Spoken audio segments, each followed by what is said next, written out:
সময় দুটো, এক অন্ধকার ঘর, কেবল একটা মোমবাতি জ্বলছে। রিমি নামের একটি মেয়ে আয়নার সামনে বসে চুল আঁচড়াচ্ছে। বাতাসের হালকা শব্দ, মাঝে মাঝে কাঠের দরজার ঠক ঠক। আজকাল আয়নাটা কেমন অদ্ভুত লাগছে। চুল আঁচড়াতে এলেও মনে হয় কেউ পেছনে তাকিয়ে আছে। রিমি আয়নার দিকে তাকিয়ে থাকে। আয়নার ভিতর দিয়ে হঠাৎ একটা ছায়া পেছনে দাঁড়ায়, কিন্তু পেছনে ঘুরে দেখলে কেউ নেই।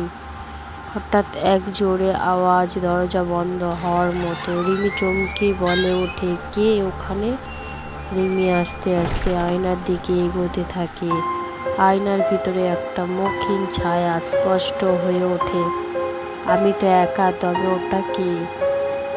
রিমি আয়না হাত ছোঁয়ায়। হঠাৎ আয়নার ভিতর থেকে একটা কালো হাড় ভরা হাত বেরিয়ে আসে ও রিমির গলা চেপে ধরে।